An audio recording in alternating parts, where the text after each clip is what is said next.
நாம் இன்று பார்க்கக்கூடிய தொழில்நுட்பம் பார்த்தீங்க அப்படின்னா எண்ணெய் ஆட்டுற மிஷினை பற்றி பார்க்குறோம். அது மட்டும் ஒரு அனுபவமுள்ள விவசாயி அவருடைய அனுபவத்தை நம்மளோட பகிர்ந்து கொண்டிருக்கிறார். ஐயா வணக்கங்க ஐயா. இப்போ இந்த ஃபீல்டில் எவ்வளோ நாள் அனுபவம் உங்களுக்கு இருக்குது எண்ணெய் ஆட்டுற இதில்? 15 வருட காலங்களாகவே எண்ணெய் ஆட்டுறீங்க இல்லையா? என்னென்ன எண்ணெயெல்லாம் ஆட்டுறீங்க ஐயா? நல்லெண்ணெய், கடலெண்ணெய், தேங்காய் எண்ணெய், விளக்கெண்ணெய், 4 எண்ணெயுமே ஆடுறீங்க இல்லையா? இது மிஷின் பேர் என்னங்கய்யா? ரோட்டரி. இது ரோட்டரி மிஷினு 5 வருஷமாகவே நம்ம ஆடுறோம் இல்லையா? இப்போ வந்து வாகமர செக்குன்னு சொல்கிறோம் இல்லைங்களா? எதுவும் கீழே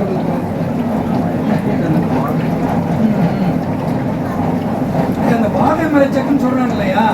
அதுக்கு எதுக்கு என்னங்க வித்தியாசம்? வாகமர செக்கு கிட்ட ஓட்டணும்.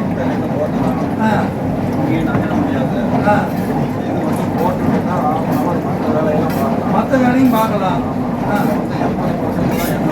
எண்ணெயே வந்து 80% தான் வரும். வாகனத்தில்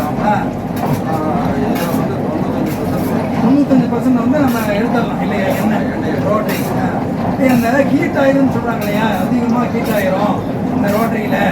வாகனம் அப்படி ஆட்ட அதில் வந்து எண்ணெய் வந்து ஹீட் ஆகலைங்க அப்படின்னு சொல்கிறாங்களே, அதை பற்றி நம்மளுடைய கருத்து?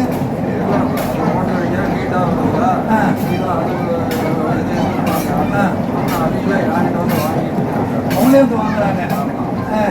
ஆனால் எண்ணெயை பொறுத்தவரை இது நல்ல எண்ணெய் தான் இல்லையா? ஐயா ஒரு செக்குக்கு எத்தனை கிலோ போடலாங்க ஐயா? கடலை பருப்பாங்க ஒரு செக்குக்கு வந்து 12 கிலோ இல்லையா? 12 கிலோ போடலாம் இல்லையா? அதை வேறு என்ன சேர்த்துறமாங்க ஐயா? இப்போ கடலை பருப்பில் எதுவும் சேர்த்து தேவையில்லை. எதுவும் அது தேங்காய் எத்தனை கிலோ போடுவீங்க செக்குக்கு? 10 கிலோவே போதும் தேங்காய் இல்லையா? நான் இதுங்க உணவு இந்த எள்ளு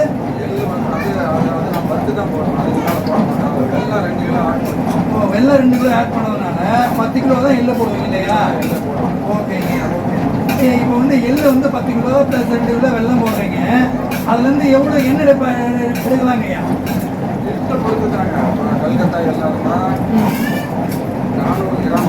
400 கிராம் தான் வரும் ஒரு லிட்டருக்கு, ஒரு கிலோ பருப்புக்கு. ஹோட்டல் இல்லாட்டா 500 கிராம் வரும். 500 கிராம் வரும். வாங்குறது வந்து வாங்கி வச்சிருக்கிறது 500. நம்ம வச்சுக்கிறது லோக்கல் இல்லை தான். வாங்குறதே இல்லை. எண்ணெய் கப்பாக இருக்கும். எண்ணெயே வந்து கப்பாக இருக்கும் இல்லையா? நம்ம இந்த மாதிரி நல்லா கிளியராக இருக்காது. இந்த மாதிரி பிரைட்டாக இருக்காது. இது மாதிரி இது பாருங்க, இது மாதிரி காட்டுங்க. இது பாரு நல்லா பிரைட்டாக இருக்குது இல்லையா? இந்த மாதிரி இருக்காது. அவுட்ரு கம்மியாக தான் வரும். இதுலேயே எள்ளுலேயே 3 எள்ளு சொல்கிறாங்க இல்லையா?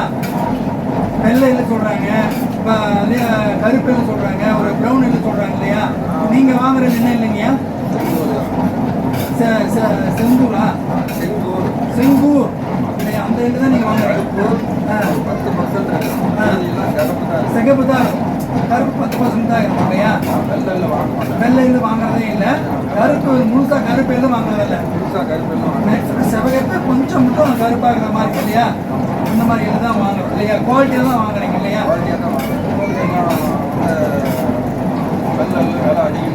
ஆமாம்.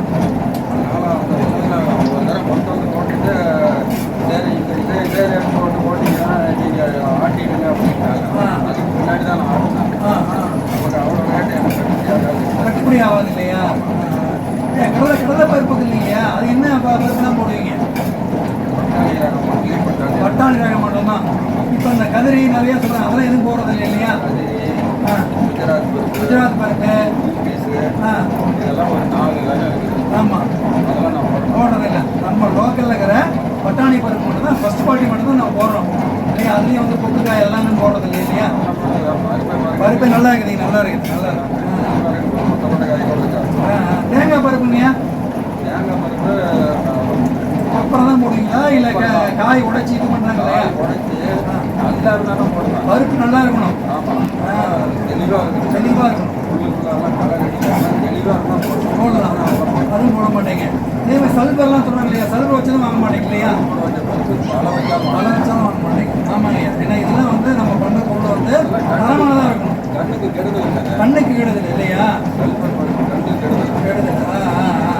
தேங்காயில் போட்டு இது பண்ணுறது. தேங்காயை வந்து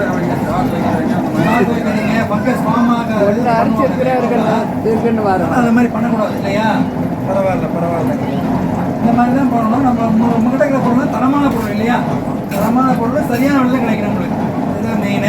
இதில் வந்து ஒரு 10-15 வருஷமாக உங்களுக்கு அனுபவம் இருக்குது. இதெல்லாம் வேறு என்ன புண்ணாக்கும் வாங்கிக்கலாம் நம்மகிட்ட இல்லையா? எல்லா விதமான புண்ணாக்கும் நம்ம வாங்கிக்கலாம். நார்மலா என்ன ரேட்டுக்கு வேணும் அதே ரேட்டுக்கு தான் எல்லாத்தையும் அப்படியே கொடுத்துருவோம் நம்ம இல்லையா? இதில் வேறு என்ன பண்ணுறீங்க? அரிசி என்ன பண்ணுறீங்களா? அரிசி கடை என்னங்க வேற எல்லாம் செய்யலாம். அரிசிலாம் பண்ணுறது இல்லையா? அரிசியெல்லாம் பண்ணிக்கலாம். அதுவும் பண்ணுறீங்க. என்ன பாரம்பரிய அரிசிலாம் பண்ணுறீங்களா? கருப்புரவணி, லட்சுமண் சம்பா, மாப்பிள சம்பா அதெல்லாம் பண்ணுறது இல்லையா? ஒன்லே இப்போ நம்ம சாதாரணமாக பொன்னி ஆ புளி அரிசி வாங்குவேன், ஆ. ஒரு லோடு வாங்குவேன், அடுத்த லோடு வாங்குவேன். அப்படி வாங்கிக்கலாம். பேசாம நானும் அந்த ஒரே மில்லில் தான் வாங்குவேன். வேற கடையில் மில்லுகளில் அனுபவம் கிடையாது. அனுபவம் கிடையாது. தரமானதாக இருக்கும் நம்மகிட்ட இல்லையா? இப்போ நம்ம இது உள்ள பேசணும் இல்லையா? இப்போ நம்ம அந்த பேக்கிங் என்ன இருக்குது இல்லையா? நம்மளுக்கு என்ன பேக்கிங்கையா? 6 லிட்டரு, 1 லிட்டரு, 5 லிட்டரு அந்த மாதிரி பேக்கிங்க அதுதான். 4 லிட்டர் 5 லிட்டர் இதுதான் நம்மளுடைய பேக்கிங் சைஸ் இல்லையா? ஏன் 200 விளக்கெண்ணெய் லோக்கலில் முன்ன பண்ணுவீங்க இல்லையா?